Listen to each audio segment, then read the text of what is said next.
Hello everyone, today we are going to learn the third part of chapter number 14 from grade 10 science. So what we have to learn in this video? So we have to learn the non-conventional source of energy, or else you can say alternative source of energy. Now what is a non-conventional source, or else you can say alternative source? That means कि ऐसे source जो कभी ख़त्म ना होने वाले हो, जो कभी ख़त्म नहीं होंगे, that is a non conventional. So the sun is the main source of energy for all living beings on the earth. So if we are talking about the main source of energy, so the sun is a main source on the earth. Now the sun has an endless reservoir of energy which would be available for all. As we know that sun have so many power and so many energy that can never be that can never be ended. So and that is available for everyone. Now example of solar energies are solar cooker and solar panel की अगर हम बात कर ले कि solar energy से हमें क्या फ़ायदा होगा, तो the examples are solar cooker that we already using, and recently the solar panel अभी बहुत ट्रेंड में है. तो solar panel and solar cookers are the example of solar energy की भी सन की लाइट से भी हम एनर्जी प्रोड्यूस कर सकते हैं. So they are a non conventional or else alternative source. Now what is solar cooker, how it look like, and can we made it by own, कि हम खुद से बना सकते हैं या नहीं. So here is a image of solar cooker. ये हैंडमेड है जो खुद से बनाया हुआ है. देन अब ये वर्क क्या करता है ये देखते हैं. So solar cooker and water heaters also use solar energy to operate. कि भाई सोलर कुकर या सोलर वाटर हीटर किसी की भी बात कर लो, तो वो क्या करते, सोलर एनर्जी का यूज़ करते हैं क्या करने के लिए, या एनर्जी प्रोड्यूस करने के लिए. Now black surface absorb more energy than other surface and solar cooker use this property by coating their inside black. की अगर आप सोलर कुकर की बात कर लो, तो सोलर कुकर में क्या होगा, उसकी अंदर की साइड्स क्या होगी, कलर्ड होगी, एंड दैट इज़ कौन से कलर से, ब्लैक कलर से. क्योंकि as we know that black colour सबसे ज़्यादा एनर्जी अब्जॉर्ब करता है, दैट मीन्स ज़्यादा सनलाइट अब्जॉर्ब करता है. और इसी फंडा पे सोलर कुकर वर्क करता है कि सोलर कुकर की क्या होगी, जो अंदर की साइड है वो क्या हो जाएगी, एकदम कोट हो जाएगी ब्लैक कलर से. तो ब्लैक होने की वजह से क्या होगा, वो डायरेक्टली एनर्जी एब्जॉर्ब करेगा. Now they use reflecting surface like mirror to focus on a sun rays. कि अब उसके साथ क्या होगा कि उनके अंदर एक मिरर भी रखा हुआ होगा. मिरर की वजह से क्या होगा, रिफ्लेक्टिंग इमेजेस मिलेगी. यहाँ पे भी आपको वो जो शाइनिंग पोर्शन दिख रहा है, दैट इज़ ऑफ मिरर. अंदर की साइड नीचे ब्लैक कलर है और बाहर की जो आपको जो सिल्वर कलर दिख रहा है, that is of a mirror. और एज वहाँ पे एक शीट मारी हुई है जिसकी वजह से क्या होगा, रिफ्लेक्शन इजीली हो पाएगा और हीट जनरेट होती रहेगी रिफ्लेक्शन की वजह से. Now the device is covered with the glass plate thereby establish the greenhouse effect by tipping heat inside the cooker. और इसी के साथ इस पूरे डिवाइस को ग्लास से कवर किया जाता है. क्यों, इसीलिए क्योंकि ये चीज़ ग्रीन हाउस की इफेक्ट जैसे वर्क कर पाए, हीट को अंदर की साइड पे टैप कर पाए मतलब पकड़ के रख पाए, ट्रैप कर पाए. तो ट्रैप हो जाएगी हीट अंदर की साइड, तो अंदर की साइड कुकर के जैसे वर्क करेगी. So this is about solar cooker. Then what is solar cell. Here is a image of solar cell, or else you can say solar panels जो आप देखते हो ना सब, that is a solar cell. So a device that converts solar energy into electricity is known as solar cell. कि भाई ऐसी चीज़ जो सोलर एनर्जी को डायरेक्टली इलेक्ट्रिसिटी के अंदर कन्वर्ट करती है, that is known as solar cell. Now a typical cell develops a voltage of 0.5 to 1 voltage and 0.7 volt of electricity. की अगर आप टिपिकल कोई भी एक सेल की बात कर लो, तो वो एक सेल कितने वोल्टेज प्रोड्यूस कर सकता है, that is of 0.5 to 1 volt. और अगर वॉट के बारे में बात करें, so that is of 0.7 watt of electricity. Now a large number of such cell can combine to form a solar panel which can generate power large enough for a practical use. की अकेला cell है तो उसकी इतनी capacity नहीं होती, but आप number of amount में एक साथ ज़्यादा सेल लगा के एक पूरी सोलर पैनल रेडी कर देते हो, तो सोलर पैनल की वजह से क्या होगा, प्रैक्टिकल यूज़ के लिए आपको ज़्यादा एनर्जी चाहिए तो भी आप जनरेट कर पाओगे. So this is about solar cell. Now what are the advantage and what are the disadvantage of solar cell. So if I talk about advantage, so no moving parts कि भाई इनके कोई एडवांटेज है कि इनको कोई मूव करने की ज़रूरत नहीं है, एक जगह पे आपने प्लेस कर दिया फिर वो आपको एनर्जी देता रहेगा।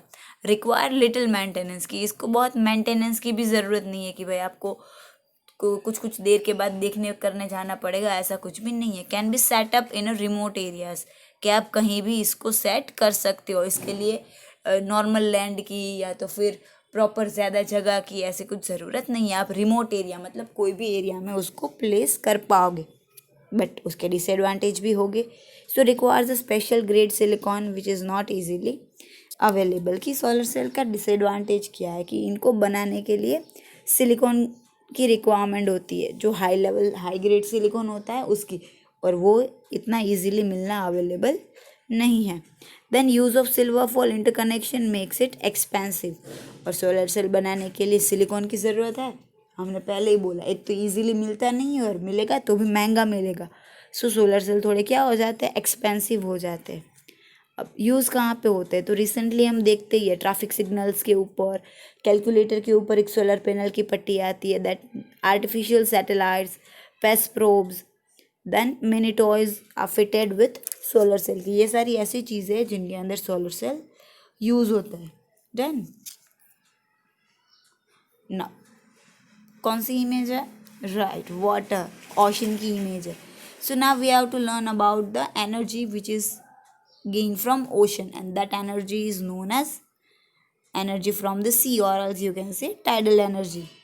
So the sea and ocean and other water bodies are a source of kinetic and a potential energy due to the immense volume of water and the motion of a waves। की हमें जितनी भी water bodies दिख रही है, फिर चाहे वो सी हो, ओशन हो, रिवर हो या पॉन्ड हो, उनके अंदर क्या होता है, जब वो पानी शांत होगा तो उनके अंदर पोटेंशियल एनर्जी होगी, and when it is moving or else in a wave form तब उनके अंदर काइनेटिक एनर्जी होगी। तो ये मोशन के अकॉर्डिंग हमें पानी में से भी एनर्जी मिल जाती है ना।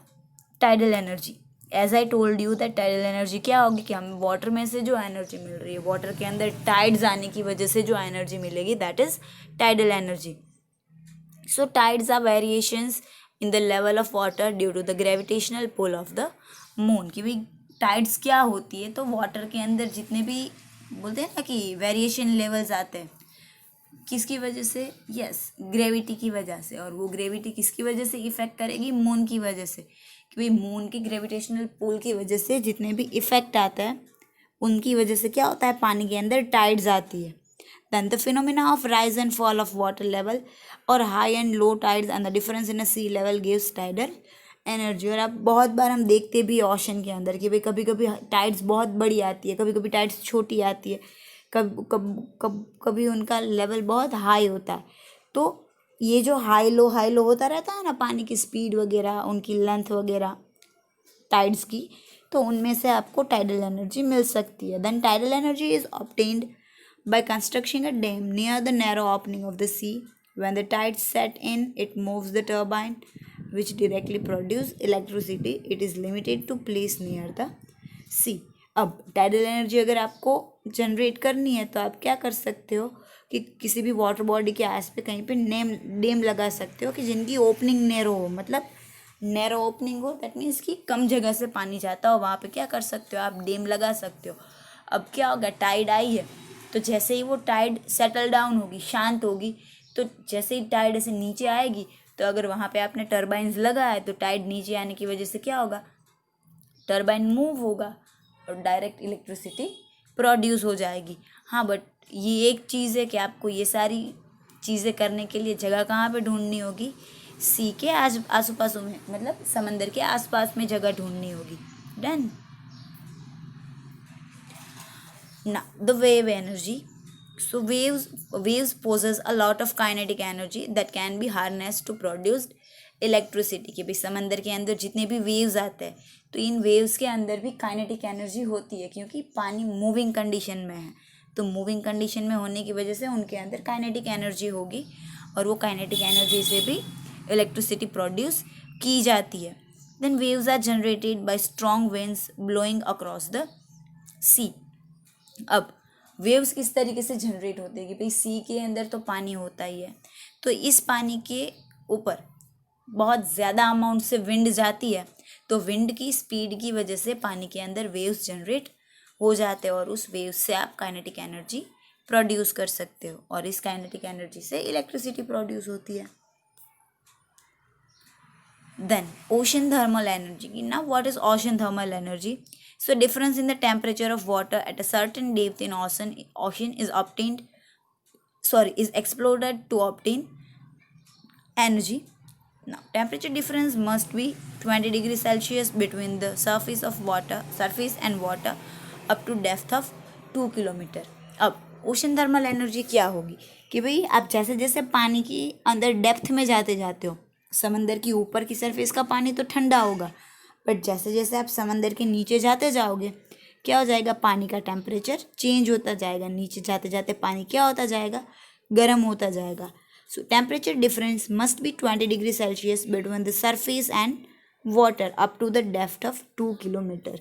कि भाई 2 किलोमीटर की डेप्थ के बाद टेम्परेचर डिफरेंस कितना हो जाना चाहिए, मस्ट बी 20 डिग्री सेल्सियस. कि भाई उनके बीच में इस टेम्परेचर हो जाना चाहिए 20 के बीच में. Then warm water is use to boil volatile ammonia to form vapors that move the turbine. Cold water is used to condense the vapor back to liquid. अब इनका यूज़ क्या होता है, गर्म वाटर का और कोल्ड वाटर का. तो जितने भी गर्म वाटर्स है वार्म वाटर है, तो वार्म वाटर की हेल्प से क्या होगा, वेपर्स जनरेट होगी और वेपर्स की वजह से टर्बाइन मूव होगा. देन और ये जो कोल्ड वाटर है, कोल्ड वाटर की वजह से क्या होगा कि जो वेपराइजेशन हुआ है, वेपर्स फॉर्म हुआ है, तो कोल्ड वाटर की वजह से क्या हो जाएगा, कंडेंसेशन हो जाएगा और वो वेपर्स वापस लिक्विड के फॉर्म में कन्वर्ट हो जाएगी. Then so this is about the ocean thermal energy. Then what is geothermal energy? Geo, that means earth, thermal means heat and energy. So there is a huge amount of heat trapped inside the अर्थ की. भाई अर्थ की नीचे की side पे भी बहुत ज़्यादा amount में एनर्जी स्टोर होके रखी है. अर्थ की जितने भी मेंटल की बात कर लो, क्रस्ट की बात कर लो, इनर लेयर, या तो फिर आप एकदम नीचे कोर की बात कर लो, तो अर्थ के अंदर भी बहुत सारी एनर्जी ट्रैप्ड हुई है. वॉल्केनो वगैरह वहाँ से ही जनरेट होते हैं. Then molten rocks form earth's core sometimes come up due to the geological change and get trapped in hot spot. When underground water comes in contact with the hot spot, steam is generated. This steam is used to rotate turbines and generate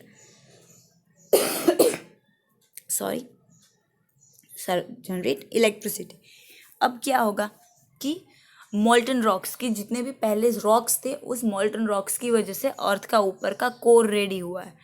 then और कभी कभी उस core के अंदर geological changes आ जाते हैं और hotspots generate हो जाते हैं कि भाई कुछ जगह पे पहले कुछ नहीं था और फिर ऐसे चेंजेस आ जाते हैं कि भाई वहाँ पे सडनली या तो फिर पॉन्ड डेवलप हो जाता है, मतलब नेचुरल फिनोमिना से, तो ऐसी चीज़ें जनरेट हो जाती है और वो हॉटस्पॉट बन जाते हैं. अब अंडरग्राउंड वाटर के साथ जब भी ये हॉटस्पॉट कांटेक्ट में आता है तो वो क्या करते हैं, स्टीम जनरेट करते हैं, क्योंकि ऑलरेडी ये हॉटस्पॉट बहुत गर्म चीज़ें होती है, उनका टेम्परेचर बहुत हाई होता है. और उसके साथ गर्म टेम्परेचर वाली चीज़ें अगर अंडरग्राउंड वाटर के साथ कांटेक्ट में आएगी तो क्या होगा, वाटर के साथ गर्म चीज़ें कांटेक्ट में आएगी, it will convert in steam, की स्टीम जनरेट हो जाएगी. और इस स्टीम के साथ अगर आप टर्बाइन रोटेट कर दोगे, it will generate electricity. Then guys, then what is nuclear energy? So nuclear energy can be used to generate electricity by means of nuclear fission. कि भी न्यूक्लियर एनर्जी क्या है, तो इलेक्ट्रिसिटी जनरेट करना, but किसकी help से, nuclear fission की help से इलेक्ट्रिसिटी जनरेट करना, दैट मीन्स न्यूक्लियर एनर्जी.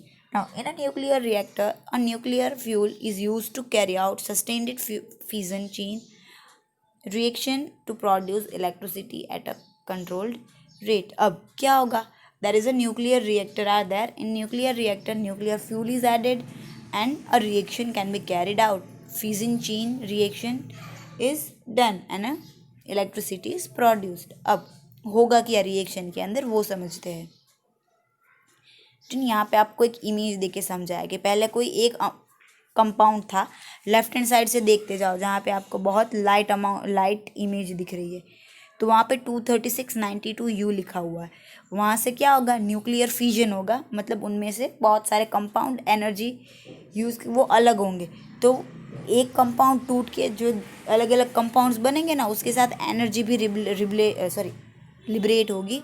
तो ये जो एनर्जी लिबरेट हुई है, वो लिबरेट हुई एनर्जी का यूज़ करके आप इलेक्ट्रिसिटी प्रोड्यूस कर सकते हो। तो यहाँ पे आपको ऐसे बहुत सारी इमेज दिख रही है, एक में से पहले दो बने, फिर उनमें से दूसरे अलग अलग बने, फिर उसमें से वापस अलग अलग चीज़ें बनी। So this are nothing else but form of energy, कि भाई ये जो न्यूक्लियर एनर्जी रिलीज हो रही है उनमें से फिर आप इलेक्ट्रिसिटी प्रोड्यूस कर सकते हो, क्योंकि एक एटम टूट के दो एटम्स अलग हो रहे हैं तो उनमें से क्या होगा, एनर्जी भी रिलीज होगी। सो उस एनर्जी का हमें यूज़ कर लेना है ना। What is nuclear fission, already आपको बता दिया, अब थियरी वाइज पढ़ते हैं। Nuclear fission is a process where a heavy atom is bombarded with neutrons that splits the atom to give lighter nuclei. This process release tremendous amount of energy। कि भाई nuclear fission क्या है, कि कोई heavy atom है, heavy atom मतलब जिनका atomic rate वगैरह ज़्यादा हो, एटॉमिक नंबर ज़्यादा हो, तो उस एटम को तोड़ा जाता है। बॉम्बर्ड मतलब उनको दूसरे न्यूट्रॉन्स ऐड करके तोड़ा जाता है और टूट के उनमें से क्या किया जाता है, लाइटर न्यूक्लियाई प्रोड्यूस किए जाते हैं। लाइटर न्यूक्लियाई दैट मीन्स कि जिनका एटॉमिक नंबर, एटॉमिक वेट कम हो, ऐसे न्यूक्लियाई प्रोड्यूस किए जाते हैं। और इस प्रोसेस के टाइम पे tremendous amount of energy release होती है, मतलब n number of energy release होती है, और इस एनर्जी को हमें क्या कर लेना है, यूज़ कर लेना है। So that is about nuclear fission. ना disadvantage of using nuclear energy, की न्यूक्लियर एनर्जी के डिसएडवांटेज क्या क्या है। सो न्यूक्लियर वेस्ट प्रोड्यूस होता है देन, और न्यूक्लियर वेस्ट कितना खतरनाक होता है दैट वी नो, दैट वो जो जापान के ऊपर हमला हुआ था, that is Hiroshima and Nagasaki के ऊपर, तो हमें अभी भी पता है कि उस टाइम पे न्यूक्लियर वेपन यूज़ हुए थे, तो उसकी इफ़ेक्ट आज तक उन लोगों के अंदर दिख रही है। सो ये न्यूक्लियर वेस्ट जनरेट होते हैं, और न्यूक्लियर वेस्ट फिर लॉन्ग टाइम तक उनकी इफ़ेक्ट्स जाती नहीं है। Then high setup and maintenance cost, इनके लिए सेटअप आपको बहुत हाई लेवल का सेटअप चाहिए, और मेंटेनेंस की कॉस्ट भी इतनी चली जाती है। So they are expensive. Then limited availability of uranium, के अर्थ के ऊपर यूरेनियम की अवेलेबिलिटी बहुत ही कम है। ये बात सही है कि उसमें से एनर्जी बहुत ज़्यादा मिलती है, बट सफिशिएंट अमाउंट में मिलना तो चाहिए। सो उनकी अवेलेबिलिटी भी लिमिटेड है। Then can be used for destructive purpose, और ये पॉजिटिव की जगह नेगेटिव चीज़ों में भी यूज़ हो सकता है, कि भाई न्यूक्लियर फाइट वगैरह करनी हो, तो ये न्यूक्लियर फाइट वगैरह में ये डिस्ट्रक्टिव पर्पस के लिए भी न्यूक्लियर एनर्जी यूज़ हो सकती है, कि भाई न्यूक्लियर बॉम्ब बना ले या तो फिर मिसाइल्स वगैरह बना ले, तो बहुत बड़ा डिस्ट्रक्शन इनकी वजह से हो सकता है। So this are the disadvantage of nuclear energy. Then what is nuclear fusion, आगे जो पढ़ा था दैट इज़ न्यूक्लियर फिजन, कि भाई एक में से मॉलिक्यूल्स अलग हो रहे थे, हायर वेटेड मॉलिक्यूल्स में से लोअर वेटेड मॉलिक्यूल्स बन रहे थे, दैट इज़ न्यूक्लियर फिजन। अब बात कर रहे हैं न्यूक्लियर फ्यूजन की। तो फ्यूजन का मतलब मिक्सअप होना, तो न्यूक्लियर्स को आप मिक्स भी कर सकते हो, दैट इज़ न्यूक्लियर फ्यूजन। यहाँ पे एक इमेज दी है, ठीक है, कि भाई ड्यूटेरियम एंड ट्रीटियम ये दोनों मर्ज होके उनका फ्यूजन हुआ, हीलियम बना, एनर्जी रिलीज हुई, और एक न्यूट्रॉन रिलीज हो गया, तो ये हुआ न्यूक्लियर फ्यूजन, की भाई दो चीज़ें मिक्स होके एक नई चीज़ें बना रही है। अब ये चीज़ें है क्या, ड्यूटेरियम और ट्रीटियम, ऑलरेडी मैंने आपको बताया था। सोचना ये सारी चीज़ें क्या है, ड्यूटेरियम मतलब क्या हुआ एंड ट्रीटियम मतलब क्या हुआ, आया याद? कोई नहीं, चलो मैं बता देती हूँ। That is a isotopes of hydrogen, की हाइड्रोजन के ही पार्ट्स है। हाइड्रोजन के जो 3 आइसोटॉप्स होते हैं ना, उनमें से ये 2 है, ड्यूटेरियम एंड ट्रीटियम। अब ड्यूटेरियम एंड ट्रीटियम मतलब एक हाइड्रोजन दूसरा हाइड्रोजन, ये दोनों मर्ज होके उन्होंने क्या बना दिया, हीलियम बना दिया, that have 2 protons and 2 neutrons. Deuterium और ट्रीटियम की बात कर रहे हो, that have tritium have 2 neutron 1 proton, deuterium have 1 neutron 1 proton. अब उनका फ्यूजन होगा तो क्या हो जाएगा, 2 प्रोटॉन हो गए 2 न्यूट्रॉन हो गए, that is a formula of helium. एक न्यूट्रॉन रिलीज हो गया, और न्यूट्रॉन रिलीज होने के साथ एनर्जी रिलीज हुई। So that is about nuclear fusion. Now fusion means combining lighter nuclei to produce a heavier nucleus, usually hydrogen और hydrogen isotopes to create helium. कि न्यूक्लियर फ्यूजन होता क्या है, तो फ्यूजन का मतलब कंबाइन होना, कि भाई लाइट वेटेड मॉलिक्यूल्स कंबाइन होके हैवी मॉलिक्यूल्स बना देंगे। और मोस्टली ये चीज़ें हाइड्रोजन में होती है कि हाइड्रोजन के कंपाउंड मिक्सअप होके हीलियम प्रोड्यूस करते हैं। And it also release a huge amount of energy, और इस टाइम पे भी बहुत ज़्यादा अमाउंट में एनर्जी रिलीज होती है, and that can be use in a various ways.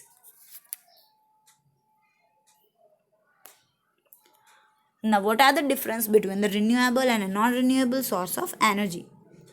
So here are the difference, that renewable source, they are a pollution free, but non-renewable are not pollution free। कि अगर आप renewable use करोगे तो pollution नहीं होगा, और non-renewable के अंदर pollution होगा। Then it is inexhaustible, कि भाई वो कभी ख़त्म नहीं होंगे। दे आर सस्टेनेबल, कि आपको ख़त्म होने की टेंशन नहीं है। But non renewable source are exhaustible. Then this resource are present in unlimited quantities, कि भाई ये एन नंबर ऑफ क्वांटिटी में प्रेजेंट होंगे, कभी ख़त्म नहीं होने वाले। But non renewable source are a limited quantity. It is environmental friendly as the amount of carbon emission is low. कि ये जितने भी रिन्यूएबल सोर्सेज है वो इको फ्रेंडली है, क्योंकि जब आप इनको यूज़ करते हो तो कार्बन इतना ज़्यादा रिलीज़ नहीं होता, और इसकी वजह से एनवायरमेंट भी हार्म नहीं होता। But at the same way non renewable source of energy is not that much eco friendly, क्योंकि उनके यूज़ के टाइम पे कार्बन रिलीज़ होता है। कोल की बात कर लो, काउडंग की बात कर लो, चारकोल की बात कर लो, कि अगर आप उनको बर्न करोगे, फॉसिल फ्यूल्स की बात कर लो, पेट्रोलियम प्रोडक्ट्स, कि जब आप उनको हीट करोगे, जब आप उनको यूज़ करोगे, उनमें से कार्बन का एमिशन होगा, and that is a not good for environment. Now rate of renewable is greater than the rate of combustion. कि भाई रिन्यूएबल चीज़ का वेट ज़्यादा होता है, मतलब कि उस एनर्जी को आप एक में से दूसरे के अंदर कन्वर्ट करने की पॉसिबिलिटी ज़्यादा है। कंजप्शन होता है बट फिर भी आप उसको रीयूज़ कर सकते हो। और नॉन रिन्यूएबल की बात कर लो तो ये रीयूजेबिलिटी का कंटेंट बहुत ही कम होता है। कंजप्शन एक साथ हो जाता है बट आप उसको रीयूज़ नहीं कर पाते। जैसे वाटर का ही एग्जांपल ले लो, वाटर हो गया रिन्यूएबल सोर्स। आपने घर पे चाहे कितना भी वाटर यूज़ किया, अल्टीमेटली फिर वो गंदा पानी या जो भी हो के ड्रेन के अंदर चला गया, डन। बट म्यूनसिपैलिटी के पास ऐसी पॉसिबिलिटीज़ है कि भाई वो ड्रेन वाटर को भी प्योर करके आपको रिटर्न कर सकते हैं, एकदम प्योर बना के। बट नॉन रिन्यूएबल में पेट्रोल की बात कर लो कि आपने बाइक के अंदर एक बार पेट्रोल डाल दिया, यूज़ कर लिया, फिर किसी के पास भी इतनी कैपेसिटी नहीं है कि वो धुएं में से वापस पेट्रोल बना पाए, डन। सो समझ में आया कहने का मतलब कि वो रिन्यूएबल है वाटर, और उनका कंजप्शन होने के बाद भी आप उसको रिन्यूएबल कर सकते हो। बट नॉन रिन्यूएबल की बात कर लो तो उनका कंजप्शन रेट बहुत ही ज़्यादा है और वो रिन्यूएबल नहीं हो सकते, डन। ना what are the environmental consequences, कि इतना सब कुछ पढ़ने के बाद आपको एनवायरमेंट के लिए भी कुछ कॉन्सिक्वेंसेस होने चाहिए कि भाई ये चीज़ें एनवायरमेंट के बारे में सोचनी चाहिए। So what are the so no source of energy is pollution free, कि भाई कोई भी ऐसा सोर्स नहीं है जो पॉल्यूशन फ्री हो। No source of energy is pollution free. Burning fossil fuels cause air pollution. अब इनके अंदर में कॉन्सिक्वेंसेस ही पढ़ने कि भाई ये यूज़ करेंगे तो ये होगा, ये करेंगे तो ये होगा। सो दिस आर कॉन्सिक्वेंसेस कि अगर फॉसिल फ्यूल्स बर्न किया तो एयर पॉल्यूशन होगा। हाइड्रो पावर प्लांट यूज़ किया, डन, कि हाइड्रो पावर प्लांट यूज़ कर लेंगे तो वो जो पानी वाली नीचे की साइड है जो डन सबमर्ज साइड, वहाँ पे वेजिटेशन हो जाएगा और मिथेन गैस प्रोड्यूस हो जाएगा। मिथेन प्रोड्यूस हुआ तो ग्रीन हाउस इफेक्ट बढ़ जाएगी, तो ये भी एक प्रॉब्लम हुई। देन सीएनजी यूज़ करेंगे, देन कि CNG creates much less pollution then petrol and diesel, कि भाई पेट्रोल और डीजल को छोड़ के हम सीएनजी यूज़ कर रहे हैं, that is compose natural gas. But बोलते कम पॉल्यूशन होगा, बट कम पॉल्यूशन तो हो ही रहा है। Then LPG is the best choice for cooking purpose, और अगर कुकिंग पर्पस के लिए बात कर ले तो LPG is a best solution, कि भाई एलपीजी का यूज़ करना कुकिंग के लिए बेस्ट है। पहले हम जो चूल्हा वगैरह, कोल, वुड, ये सारी चीज़ें यूज़ करते थे तो उनकी वजह से पॉल्यूशन होता था, बट अभी एलपीजी सबके घर पे गैस सिलेंडर्स है तो इनकी वजह से इतना पॉल्यूशन नहीं होता। And the main point sun is a unlimited source of energy, के भाई सन एक अनलिमिटेड सोर्स ऑफ एनर्जी है जिसमें से आपको एनर्जी मिलती रहेगी. Done. Have a good day everyone. Thank you.